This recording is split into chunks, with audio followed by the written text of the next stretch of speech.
And we will. I think my amendment's. Do you want?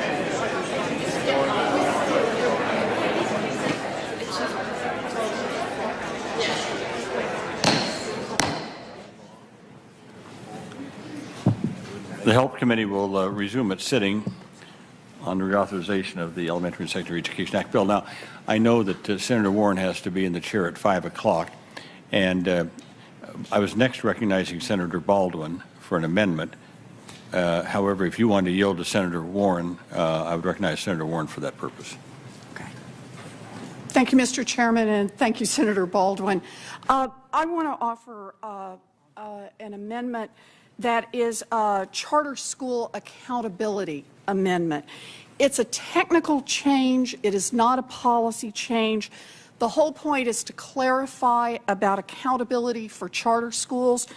It's the original intent, I think, of the statute. It is administration policy. And the point is just simply to say charter schools are public schools. They have to meet the same standards of accountability as other public schools, and the language here is to try to clarify that. I want to stress the amendment is not a change in any policy, but there seems to be some confusion about the language. I see no point in adding to the confusion. The whole point is to make sure that this is clear. So I am happy to offer my amendment and to withdraw my amendment, to work with the chair and with stakeholders to reflect this policy. Be sure we have the right language that reflects that everybody plays by the same rules, charter schools and other public schools. So with that, Mr. Chairman, I both offer and withdraw.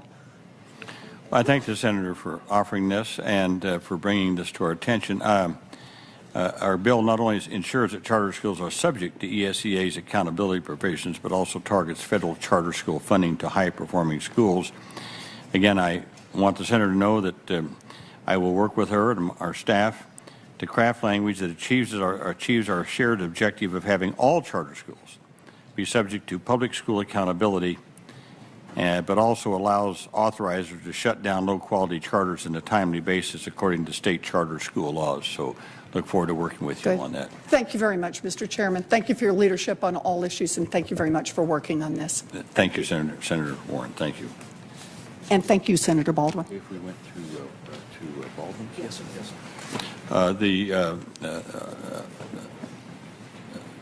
We've agreed that we could go back to Senator Baldwin, and you can bring up your amendment now, Senator Baldwin.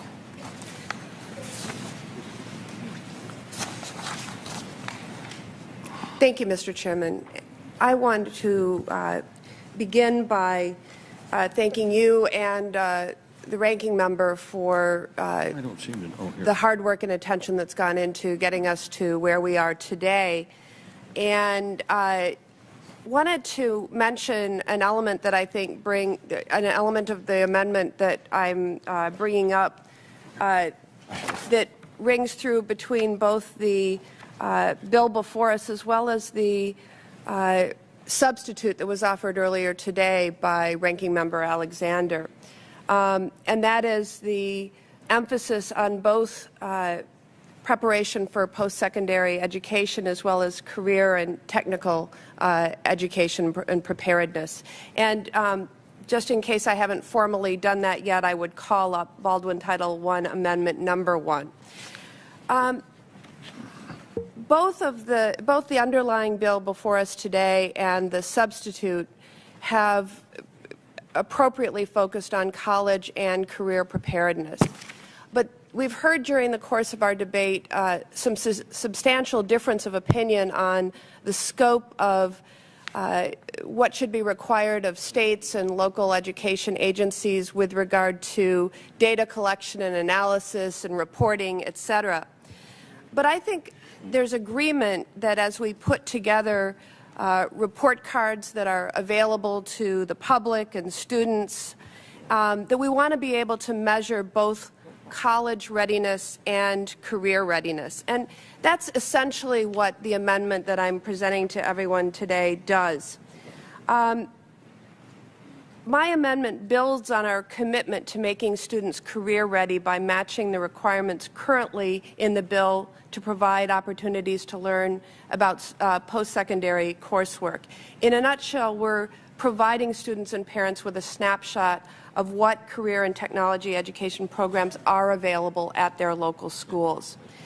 Many states have already recognized the importance of reporting on career and technology education and have adopted data requirements as part of their Department of Education approved ESEA flexibility waivers. And I would example as illustrative the states of Maryland, North Carolina, Florida, Georgia, Kentucky, New Mexico, Oklahoma, and Virginia, in which states already ask school districts for data on things like industry certification attainment. At minimum, these type of measures should be allowed as part of a state accountability systems and schools, part of the school and equity report cards to reflect a more complete picture of career readiness. I'll quickly note that my home state of Wisconsin is full of examples of successful career and technical education training programs. And our secondary schools have engaged in a unique collaboration, a set of collaborations and partnerships with technical colleges and businesses throughout the state to provide our students with hands-on learning and career preparedness. I am going to go with the right to close, and if there is some consternation or questions about this, I have lots of more examples and details to throw your way, but I would urge that given this bipartisan commitment that we hold our schools accountable for both post-secondary preparedness as well as career preparedness, that we have our report cards and measurements reflect that. Mr. Chairman? Yes, Senator Hensey. Of all of the mandatory things that are in the bill, I kind of like this one the best. I just don't like any of them being in the bill. I'm really considering doing a title for the bill that would be pretty good suggestions that all school board members ought to pay attention to. Because, well, the coffee cup I'm using is Skills USA. I promote that a lot. The kids that participate in that really have some phenomenal talents. They've actually learned something that they can make a living at. And some of those people are ones that we are absolutely going to be needing. I found a book that's called The Hidden America. The subtitle on it is Coal Miners to Cowboys, the hidden people that get up every morning and get their hands dirty so that you have what you need. And it goes into a whole bunch of those different career professions. And they're extremely important. And one of the reasons we changed the title on the Republican substitute was to place a little more emphasis on career. And we really ought to be doing that in America. Right now what we're trying to do is make them embarrassed if they want to have a technical career. I got to visit Sweden last year, and I was kind of fascinated that when you graduate from high school there, that you go to tech school and you get a career, and then you can go to college. And of course, a lot of them take their career after they have the career, and they don't go on to college. But it's something they wanted to do, they're happy to do, and it doesn't have the same stigma that we sometimes place on it in America. But this is one more reporting requirement, and I assume that where it's placed that we'll also have to disaggregate it according to the other 150 things that they're required to report. And again, I think it's a great suggestion, but I hate to place that suggestion as one of the required things that all the schools have to do. I would hope that they would pick that up on their own, make that the #1 requirement for reporting on their kids, and I can't see how we do this without disaggregating, so that ought to be a part of it too. I just want to say that, Senator, I read you recommended that book to me some time ago. The Hidden America is a great book. Mm-hmm. That was the second good book you. Now I got a third one today. Now I got a. You read good books, but let me just add. As I understand this, this is just part. This would be adding a part to the state accountability systems and the school and equity report cards to basically give a percentage of students that earn an industry-recognized credential in addition to a high school diploma. At least that's the way. That is correct.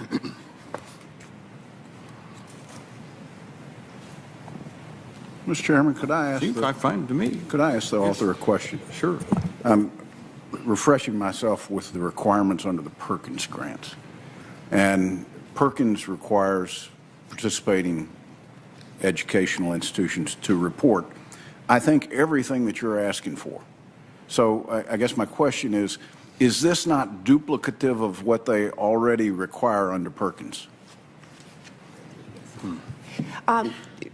Can you repeat the last part of your question? Is this not a duplicative requirement that's already existing under the Perkins grant program? In this bill before us, the equity report cards and the school report cards are made public, and the reporting requirements under the Perkins Career and Technical Education Act are not a part of that reporting that is supposed to help parents and students understand the capacity of their LEAs to provide this type of preparation. And, you know, Why would the burden not fall on, since, and I don't know enough about this, Mr. Chairman, to really ask specific questions, but the only thing I'm attempting to do is not to duplicate something that we already asked for. And in the Perkins grant requirements, there is a section that requires what I think is included in this amendment all to be provided. So I would ask the author, is there a way for us to say, okay, as long as you've provided that through Perkins, then it's up to us, the federal government, since we're the recipient of this information, to then disseminate that information rather than to require a whole new section, which means most institutions will do this twice. adopting my amendment will achieve your end. Yeah, reporting twice. Would require reporting twice, the same No, information. would align it in our report card and our school report card and our equity report card. It would pull it all together, which is what we need to do. Can I ask a friendly suggestion? Could you withdraw the amendment until we've had an opportunity just to verify that? And I'll be your biggest fan.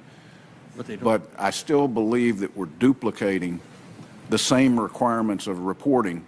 I don't think that's your intent, but I'm not convinced that this, if passed, requires an institution to file a single status of this information.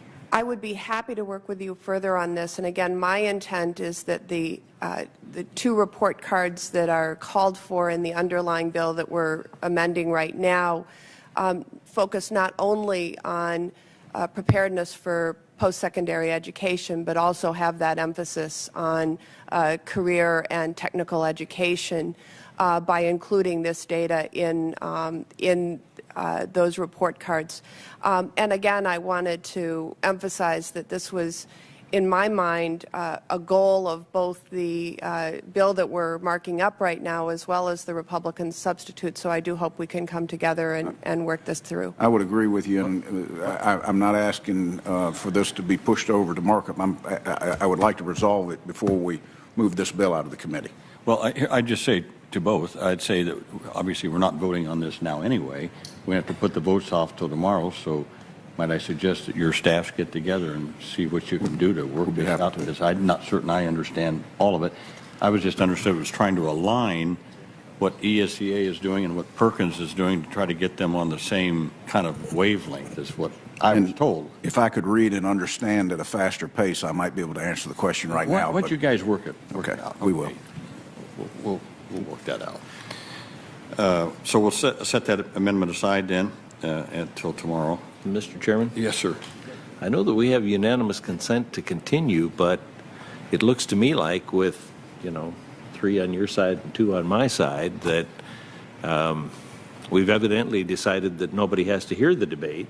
that it won't make any difference, that it'll continue on the same party line process that we've been through so far.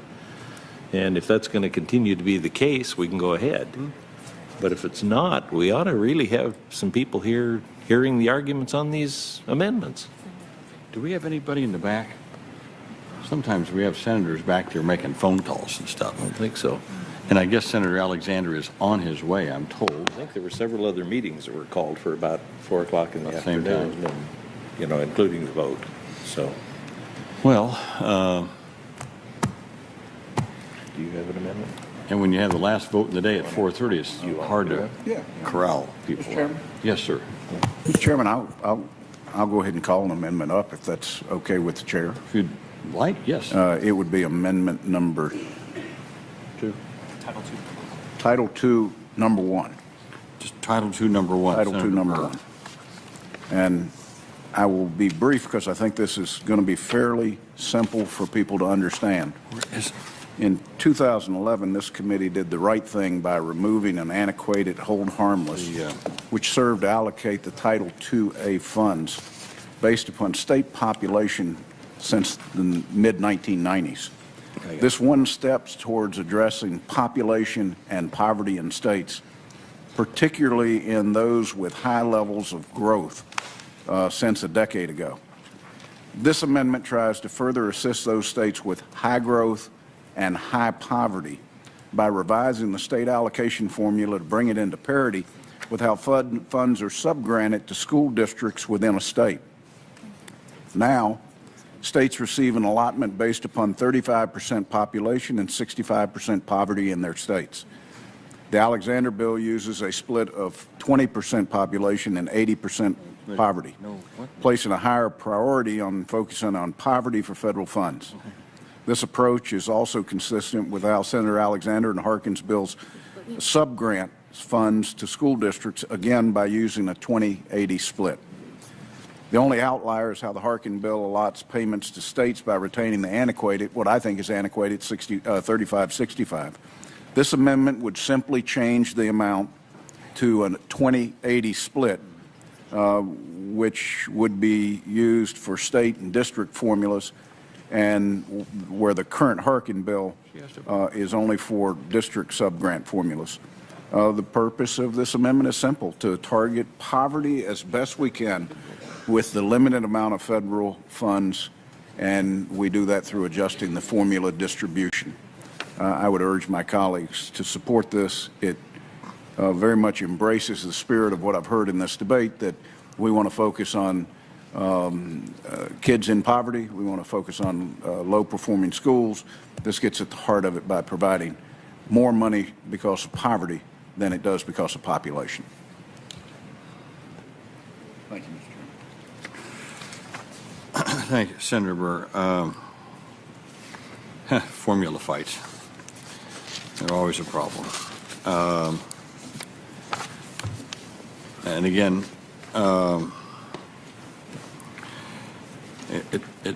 it's been sort of the standard operation of at least this committee, even before me, I think, to have formula changes for the floor, not in committee. According to CRS, 19 states would lose money under this change. Even a small loss could have a large impact for states given sequestration and other financial issues states are facing. I should point out that we do give more weight to poverty in our LEA distribution formula, and that should address some concerns. I would assume that this would also be revisited on the floor, I say to my friend from North Carolina. These are all these old formula fights.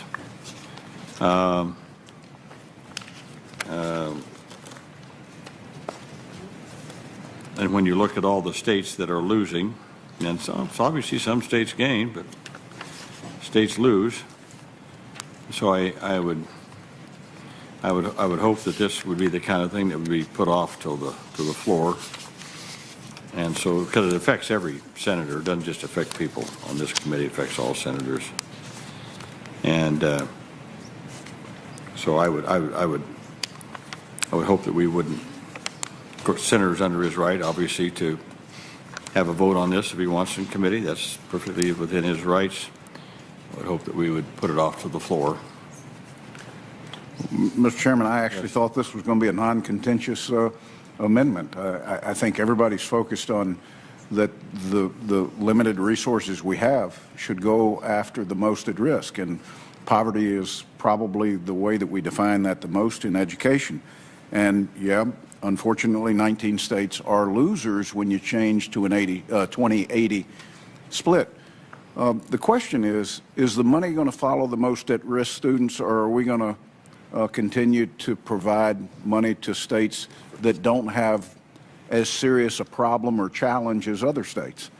And I think in the spirit of what we've debated today and we'll debate tomorrow and talked about in the education, we would be enthusiastic to put more weight on poverty than we do on population.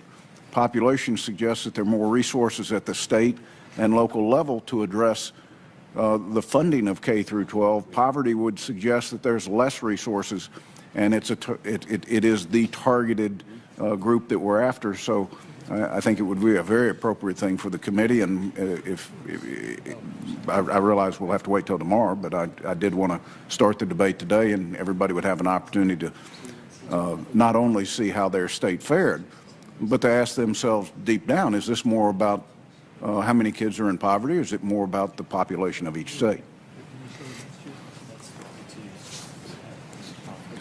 Well, I'll have to look at this. I mean, I'm surprised that my friend from North Carolina would think this would be non-contentious when Iowa would lose 6.2% of its Title II money. Well, I would suggest to the chairman, clearly he doesn't have the level of poverty in Iowa that an Alabama does, or that a North Carolina does, or the other 31 states that actually benefit and this are actually positively treated. And this is for Title II money, not Title I money. That's correct. Title II. That's Title II. Teacher preparation and stuff money. Well, I still think that 19 states would lose. I might want to work with the senator on this. I don't know how long the formula's been in there, like it's been in there. I got to find out, was it changed under No Child Left Behind? I don't know. But I'd like to get some more information on. Well, Mr. Chairman, as I pointed out in my remarks, since the mid-1990s, this was calculated 100% on poverty. And then we moved to a split of poverty, on population. Then we moved to a split of population and poverty. This is, again, moving to weight more on poverty than it is on population. I would say for my colleagues, this is strongly endorsed by the NEA.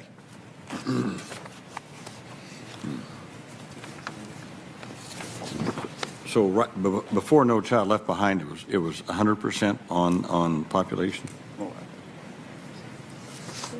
I asked my friend that. Mr. Chairman, I think we changed at some point after the implementation of No Child Left Behind. But the current formula you have maintained in your bill, which is 35-65. 35% population, 65% poverty, and my suggestion is we go to 20% population and 80% poverty. But I think at least I'm told it came with NCLB. I don't know what it was before NCLB. That's what I don't know. My understanding, it was 100% population. It was all population? That's my understanding, since the mid-1990s. So that was a big change then, obviously. Well, while I sympathize with the senator, I'd have to know more about what the impact would be on this, in terms of the impact on all these states. Since we don't have a quorum here to vote anyway, we'll be voting on it tomorrow. I'd like to take a little stronger look at this before we get to it tomorrow. Be happy to do that, and we can debate it more when we've got more members here.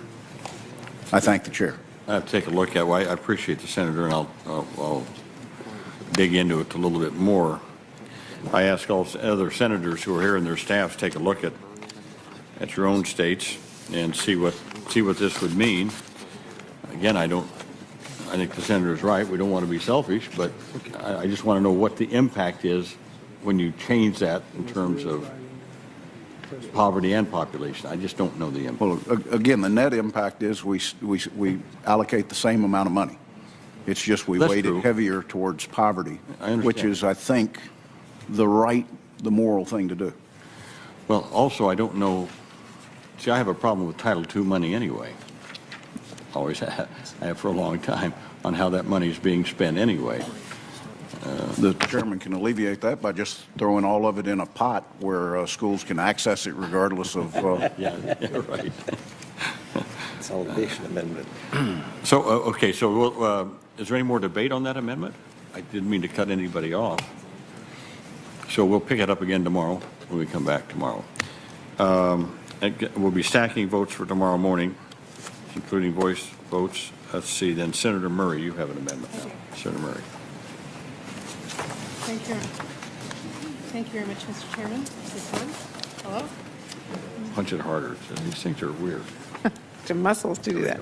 Mr. Chairman, I will call up my amendment number 2 to Title I, and would like to offer that right now. And this is an amendment that has to do with increasing equity in school sports to help make sure that girls receive the same opportunity as boys to participate in school sports. Let me just start by saying, as all of us know, 40 years ago, Congress passed Title IX. It really paved the way for educational equity for girls and women, including in school athletics. This committee actually held a hearing last year on this, and we clearly heard that there is certainly a lot more work that needs to be done to fix the underlying issue. Girls across the country are still not getting equal opportunities to play sports, and they are often assigned inferior facilities or game times and are provided with fewer resources and support than their male peers. Today, our laws require colleges to report data on gender equity in sports programs, but we don't require the same for elementary and secondary schools. So what my amendment does is it requires schools to report the types of information that colleges do regarding equality of access to, funding for, and quality of organized sports programs for girls. By making this information public, Mr. Chairman, my amendment will really shine a light on the lack of opportunity for girls to participate in these important programs, which is a critical first step to solving the problem. You know, years of research have shown that girls who have opportunities to play sports have a lower risk of obesity later in life, they have lower early pregnancy rates, they have lower incidence of depression, and they have a more positive body image. Girls who participate in these sports programs are also more likely to be successful in school and in their careers, and the same research shows that female athletes are more likely to graduate from high school, have better grades, and score higher on standardized tests. So, Mr. Chairman, as we heard in our hearing, the evidence is really clear, and I think we can all agree that those are positive outcomes that we all should be working towards. This amendment has received the backing of business and women's groups across the country, including the American Association of University Women, the National Council of Women's Organizations, and the U.S. Women's Chamber of Commerce. Now, Mr. Chairman, I've been sitting at this hearing all day, as you have, and I know what my colleagues on the other side of the aisle are going to say. They haven't been very shy here today about panning any data reporting that we're asking for in this bill, but here's what I think. I think that information is really powerful. I was here, as you were, Mr. Chairman, back in 2001 when we wrote the No Child Left Behind bill, and because of the data requirements of that legislation, for the first time at a national level, we were really able to see the achievement gaps that exist in this country. And I have talked to many people over the last 12 years about where we need to go in education policy and what we need to change, and I've heard over and over again that we need to keep that data reporting in place because it is a powerful tool. Now, my colleagues on the other side have been asking today why the federal government needs to know the information that we've been asking for in this bill, not just in my amendment that I'm offering, but across the spectrum. Now, they may feel differently. They have a right to do that. But as I said earlier with my earlier amendment, I believe that ensuring the educational success of all children in this country is a task that we have to focus on. And the information that we're asking for that's provided under this bill is useful on a lot of different levels. from the schoolhouse to the state house to, yep, here at the federal level. This data helps us ensure equity, which is at the heart of the bill that we're talking about today. Without the information that we're calling for in this legislation, we struggle to know where the inequities are taking place. And we don't know, we importantly do not know where promising practices lie that can be shared across the country and where more support with limited resources today might be beneficial. This is also vital information that can be used when it's public by advocates and champions for children around our country. They are the watchdogs that make sure that our children get the resources and support they need to succeed. And finally, I would say public information is vital for parents. You know, I believe, as I said, parents that are armed with good information can be powerful and they can be influential. I know that was the case for me when I first got involved in politics many years ago around the issue of education, when our state legislature was trying to cut funding for a preschool program. It's what put me on the path to where I am today. Information is useful, it's powerful, and it's needed. So I believe the information that we're asking for, both in the amendment that I'm offering and in the bill that we've been discussing all day, will give parents, it will give policymakers, and it will give stakeholders the tools they need to identify problems and the information so we can target our resources successfully. So, Mr. Chairman, that last comment was about all of the reporting that we're asking for in this and why I think it's important. But I think in offering this amendment right now on the information in terms of equity in school sports, this is especially important for all of us. I mean, I have watched the success of Title IX, and I know that the more resources that we can make sure are being played equitably across sports for our younger girls will make a difference in their lifetime achievement. So I urge the adoption of this amendment and ask for this committee to consider it. Mr. Chairman, Senator Alexander. I mean, I obviously don't doubt the sincerity of the senator, and I'm a supporter of Title IX, but I'm sitting here thinking, you know, the girls softball coach in Milan, Tennessee is going to be spending more time filling out forms than coaching the girls. I mean, remember, this sounds innocuous. It sounds well-meaning, but number one, we already have Title IX. It's enforced on high schools.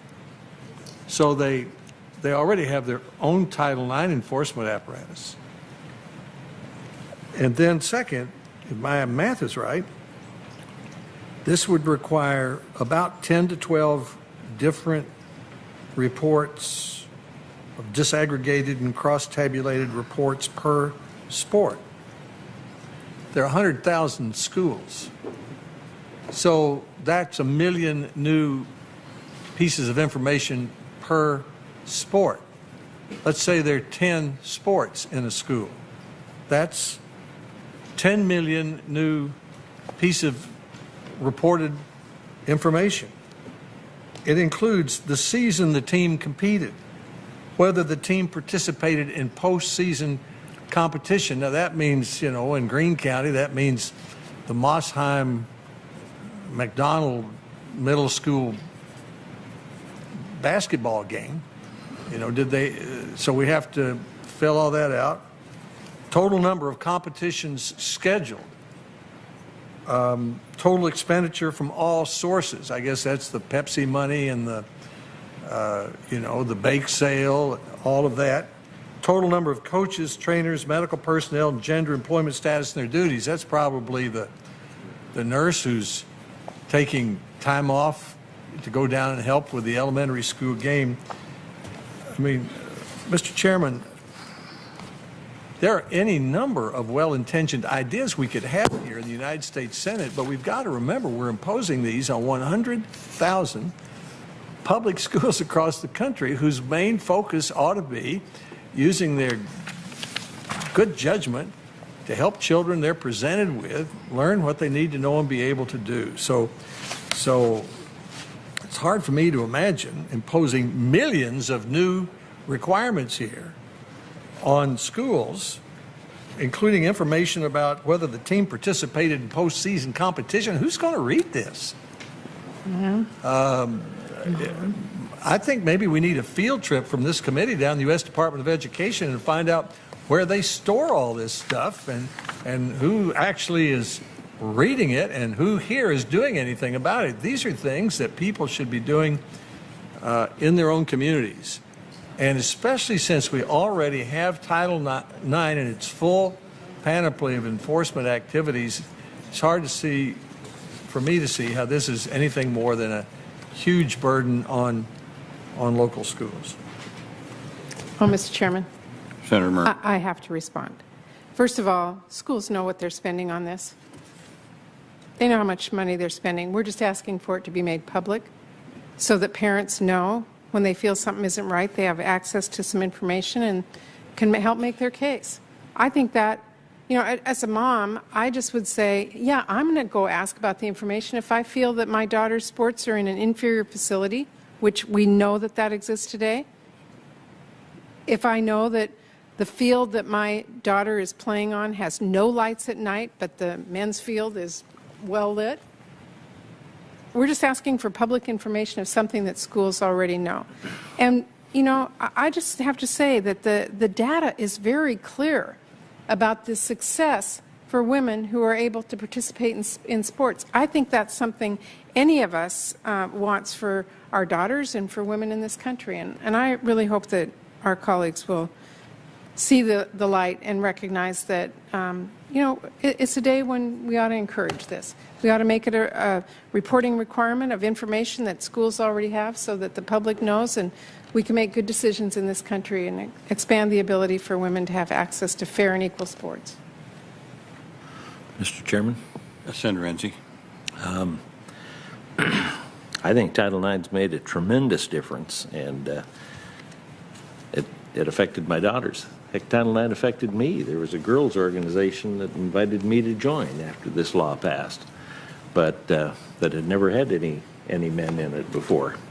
But that's beside the point on this, and while I don't think this ranks as high as the skills bill, the certified career school amendment, I'd be happy to put this on my Title 12 of pretty good suggestions for school boards, but would not want to put it in law as another requirement. If the school boards think this could make a difference, or the parents ought to have access to, all these pretty good suggestions as well. And in fact, if we could make them read all the pretty good suggestions, they might insist on a few more of them. But to just place all of these in the lap of people all in one fell swoop, I think we've just inundated the education system. This one amendment will be a tremendous burden on schools. I kind of like the idea. I'm not sure how we would then legislate. I know that in Wyoming, the boys' sports football and the girls' sports volleyball. We don't have men's volleyball, and it's probably because of Title IX. So we have equal sports, but I know it doesn't cost nearly as much to put up volleyball nets and provide the equipment for volleyball as it does for football. I'm betting that the difference is just having safe helmets is as much of a cost as providing for a person to play volleyball. So then do we legislate that they have to spend an equal amount on the volleyball as they do on football? That would be one use of this information. I have no idea where some of this would go with the requirements for, what's spent. I'm pretty sure people would be interested in what's spent, because I don't think I've ever seen a tabulation of what it costs any of the high schools in Wyoming to play football or volleyball or soccer or any of the things. They've never broken that out and made it public. It might be really interesting. So therefore, I'd put it in my list of pretty good suggestions, but I certainly wouldn't vote to put it in the bill. Mr. Chairman? Senator Murray. Let me just say one thing. I can alleviate the senator's concern about the time requirement because some states have implemented a similar requirement, and administrators say that it takes about 2 hours, maybe a bit longer if they have a high number of sports, to compile this data. We're not talking about a burdensome requirement. We're talking about the ability for communities across the country to be able to assess the equity that their daughters who are in high school and elementary school can make sure that they get fields that are well lit, make sure that they get good equipment, make sure that they have access. And I think that's something that our country ought to do and focus on, and I think it would be a priority. Mr. Chairman, I can't pass on a comment on amount of time. If the government's estimating how much time it takes to fill out a report, I've got some problems with it because I'm on the Finance Committee and we're looking at all the tax issues, and all the forms say how long it takes to fill them out. And I haven't run into anybody yet that can fill them out in the amount of time that they say. So if it's 2 hours to do this for each sport and each gender, we're talking about some time here. I just might just add that on this contention that, well, you fill out all those reports, they go into the department who reads them. There's another benefit to the local jurisdictions and local schools from filling out these reports. A lot of times it prods them into thinking about what they are doing and how they are fulfilling the requirements of a certain provision of law like Title IX. So I think there's an inherent benefit for schools when they fill out some kind of report like this to think about these kind of inequities that Senator Murray has talked about. And they might want to they might say, gee, we thought we were doing all right on Title IX, but I guess we really aren't. When you think about it, when you think about all the other things that we put into something else, maybe we have to rethink a little bit of what we're doing here. So it's not just about who reads those reports. I think there's an inherent benefit of just having schools do that exercise and to take a look at what they're doing. So I guess I don't see that this is overly onerous in any way, and I think it would be a good exercise for them to go through, as a matter of fact. So that's just my view on it. I always let we're not going to be voting on these amendments. I don't know if Senator Murray wants to add anything right now. I thank the chairman, and I agree. I think, again, as I said, information is powerful. Lack of information is extremely powerless. And I think that this kind of information is good for our country, and I urge the adoption of the amendment. And we'll set the amendment aside. I understand that you said it was okay if we go to Murphy. Sure. We're just talking, right? Senator Murphy has an amendment. Yes, thank you, Mr. Chairman. I believe it's Murphy number 1 has to be called up at this point. Mr. Chairman, I'd like to thank my colleagues for all the kindness that they've shown the families of Sandy Hook who have been here on Capitol Hill for more time than you would think grieving families would. They're here actually back again this week trying to put back some of the pieces of the gun reform agenda. But this is still very much a community in crisis, in part because all of the children in Sandy Hook Elementary School are now going to school in another town, and there is a recognition that Sandy Hook Elementary School cannot open again, that the municipality is going to have to build a new school. One of the programs that's been of great benefit to Sandy Hook has been the Department of Education's Project SERVE program. This is a program that provides grants for schools to help recover from a violent or traumatic event. They can be used for funding mental health services, teacher and staff overtime, temporary security, amongst other things. And Secretary Duncan was just in Connecticut a couple weeks ago announcing that we had received a fairly generous grant from the SERVE program that's going to help us try to work through the ongoing crisis that comes when you lose 26 and 7-year-olds. One of the things that is ineligible for funding under the SERVE program is school construction. And this amendment is very simple. It essentially lifts that prohibition on SERVE program dollars being used for school construction and allows for, in these very limited instances where you have such an awful and grievous violent incident in which you can't go back to school in the very place that the tragedy occurred, that SERVE dollars should be eligible for the reconstruction of that facility. This is a small town. They do not have the resources available themselves to rebuild this school. Now, the state is going to help, but there's still a gap there.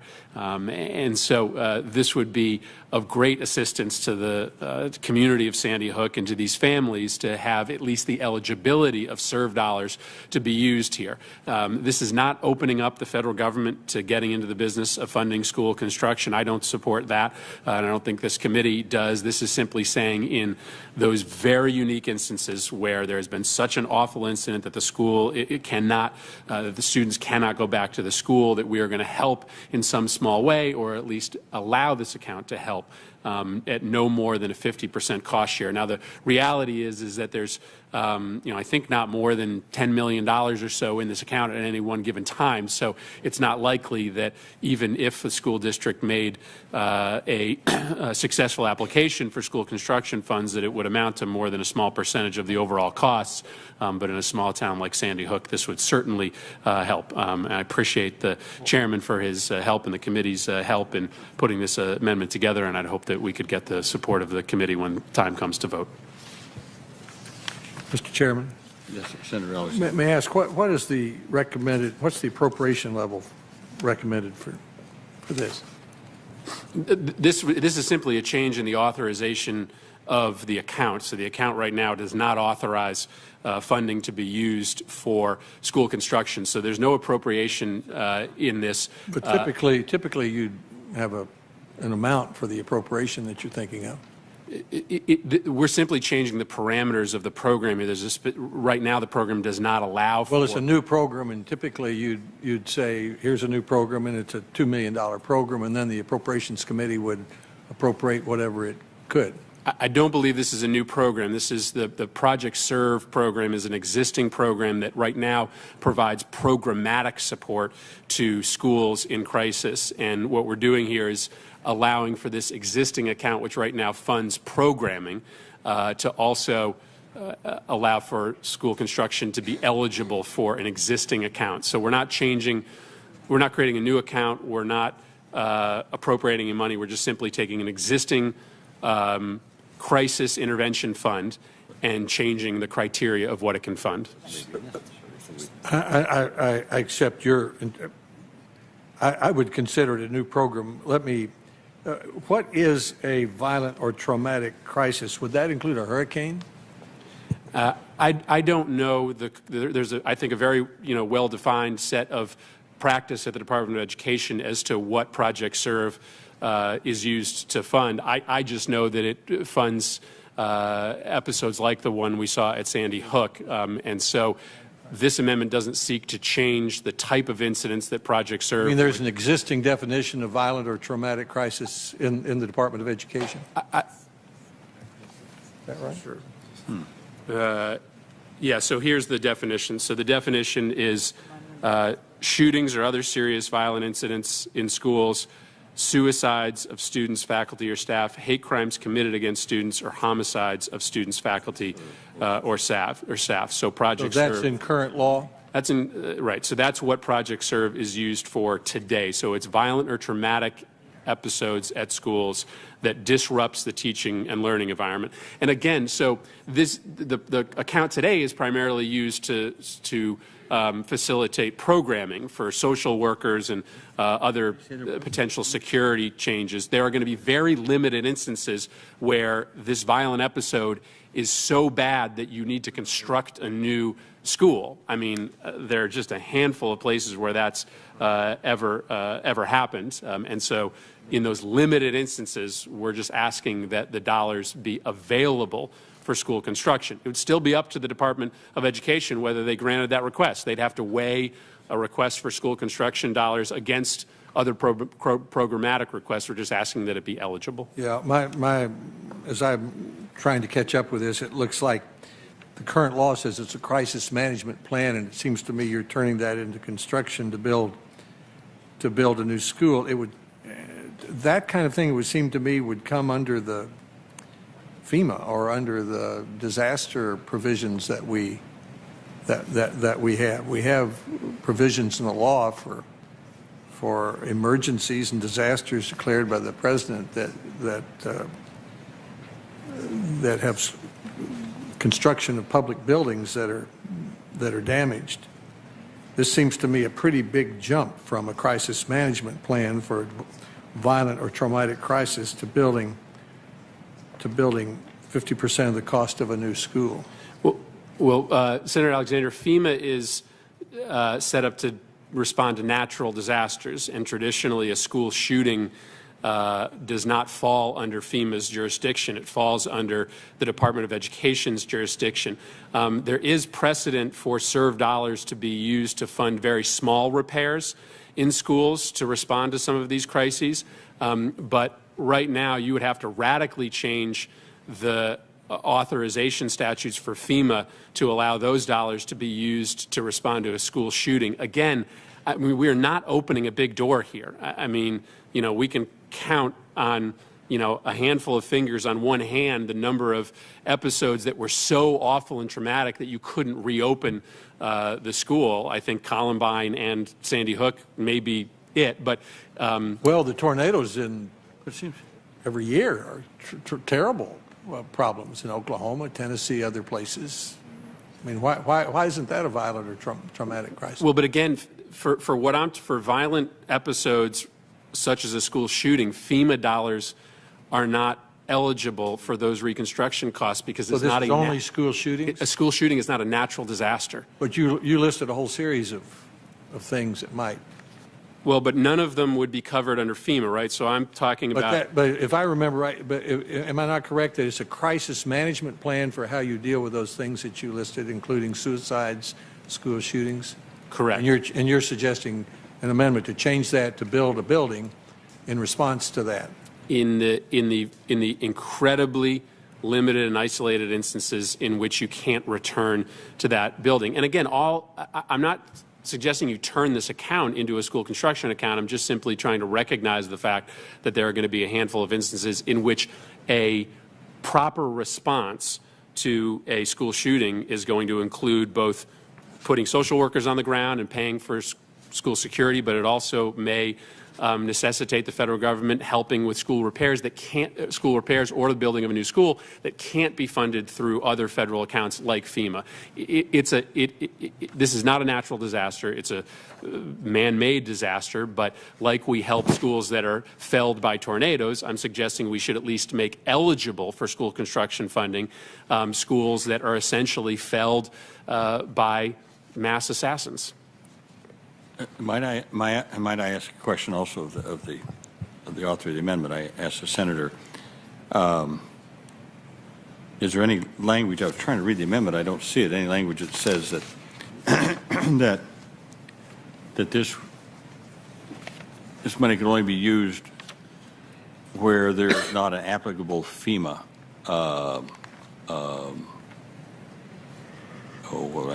what's the word I want to say, connection, or where FEMA money might not be used. I mean, I can see that there's a difference between a tornado and earthquakes and fires, things like that, where FEMA comes in and provides money. But I think the senator said that for something like that terrible tragedy at Newtown, that's not eligible for FEMA money. So there's some kind of a demarcation there, and I'm wondering if maybe there shouldn't be some language there that would say that this money could be used only if, in fact, there's no FEMA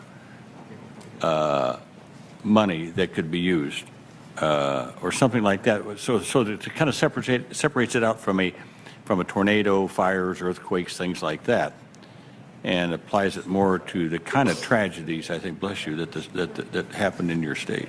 Well, yeah, I'd certainly defer to the chairman if that would ultimately, win the support of our colleagues. Be happy to make that change. But again, I don't know that it's necessary, given the fact that the current criteria for Project Serve grants, just by their very listing, are different incidences than are eligible for FEMA grants. So I think by virtue of what Project Serve is currently covers, you couldn't have FEMA dollars used there.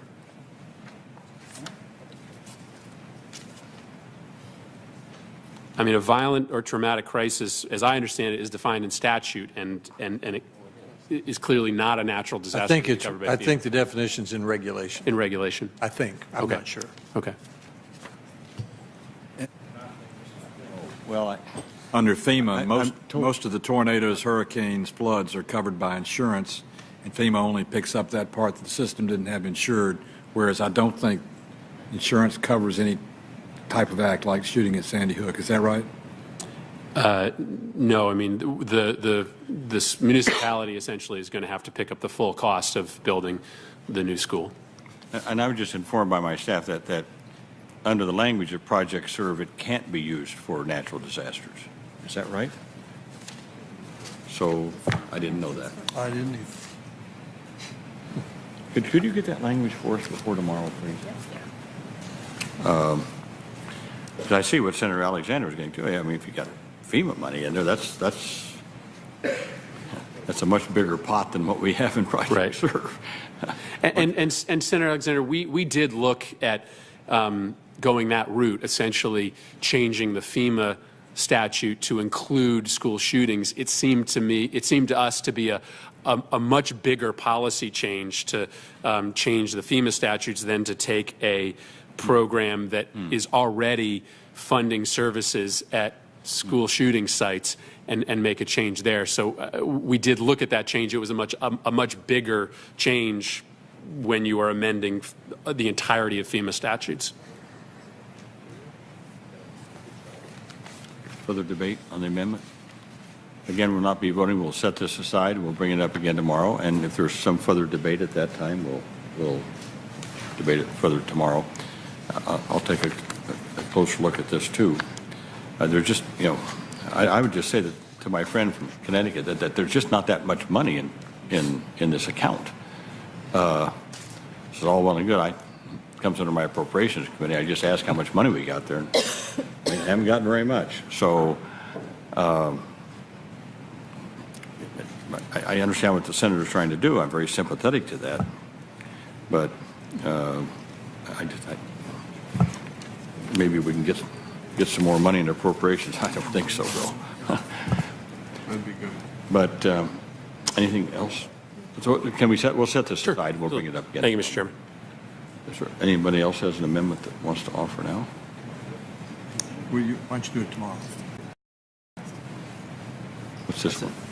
We'll do the rest tomorrow. On which one? We'll start tomorrow at 10 with staff votes and all the ones that haven't debated tonight. Start tomorrow, Ken. Encourage people to be Okay. For Next amendment. senators who are here and staff, we'll adjourn now and we'll come back together again tomorrow morning at 10. What we'll do is we'll take up the amendments, hopefully if we have a quorum, and we can move to them and have shortened debate and a summation by the senators who offered those amendments. Then we'll vote on those, and then Senator Isaacson will be the next one to be recognized. Listen, I thank you all very much. You've been very kind and very generous with your time to be here today, and I appreciate it Well, very I much. thank the chairman for the way he's conducted the hearing. He's given everyone a full chance to express themselves, and they have. So thank you for that. Thank you, Senator Alexander. Okay, we'll be adjourned until tomorrow morning at 10 o'clock. Thank you, everyone. Same room? Oh, same. Yeah, are we here? Same room? Same room. Same room, yes, here.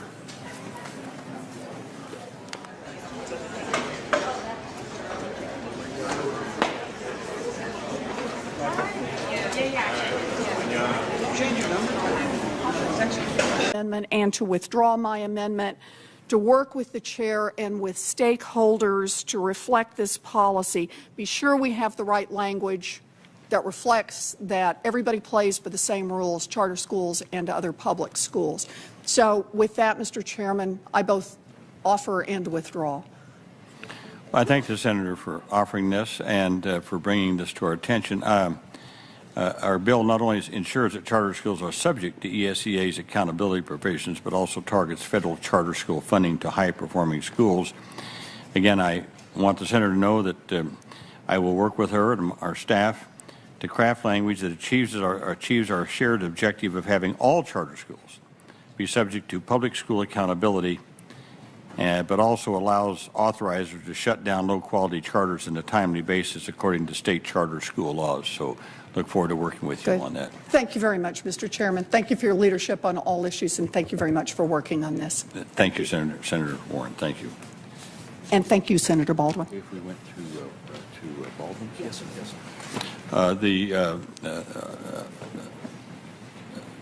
We've agreed that we could go back to Senator Baldwin, then you can bring up your amendment now, Senator Baldwin.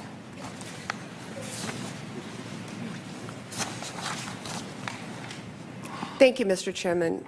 I want to begin by thanking you and the ranking member for the hard work and attention that's gone into getting us to where we are today. And I wanted to mention an element that I think an element of the amendment that I'm bringing up that rings through between both the bill before us as well as the substitute that was offered earlier today by Ranking Member Alexander. And that is the emphasis on both preparation for post-secondary education as well as career and technical education and preparedness. And just in case I haven't formally done that yet, I would call up Baldwin Title I Amendment Number 1. Both the underlying bill before us today and the substitute have appropriately focused on college and career preparedness. But we've heard during the course of our debate some substantial difference of opinion on the scope of what should be required of states and local education agencies with regard to data collection and analysis and reporting, et cetera. But I think there's agreement that as we put together report cards that are available to the public and students, that we want to be able to measure both college readiness and career readiness. And that's essentially what the amendment that I'm presenting to everyone today does.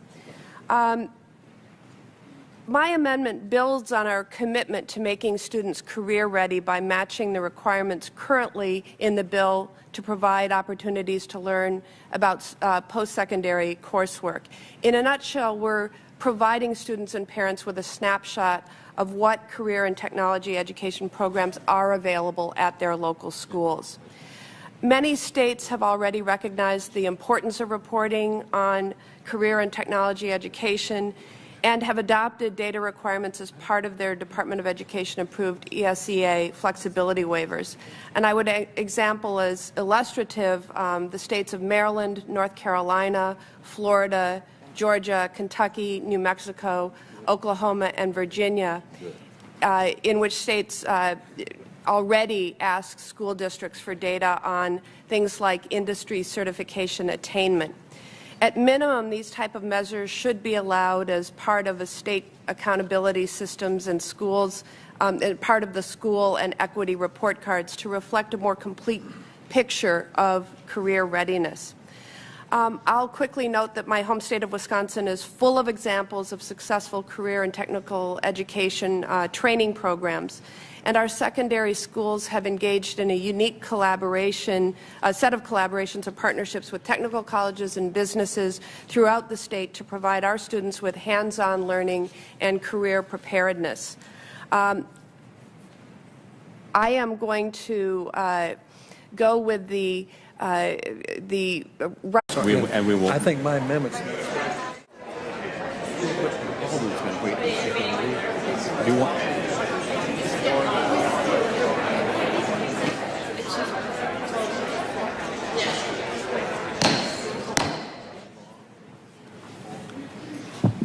The Health Committee will resume its sitting on the reauthorization of the Elementary and Secondary Education Act bill. Now, I know that Senator Warren has to be in the chair at 5 o'clock, and I was next recognizing Senator Baldwin for an amendment.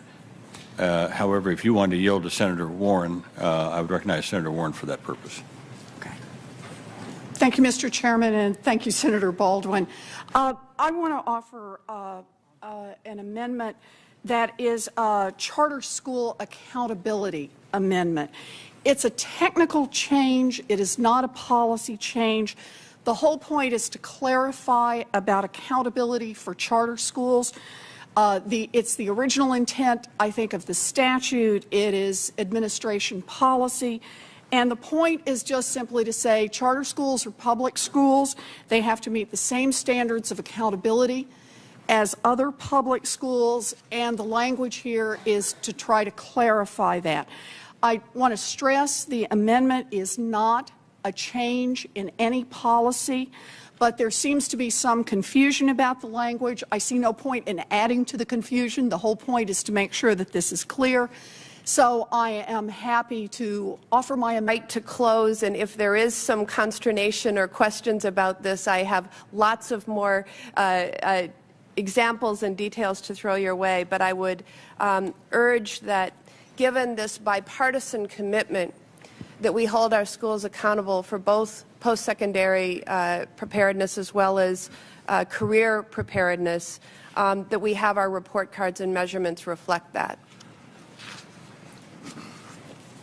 Mr. Chairman, Yes, Senator Enzi.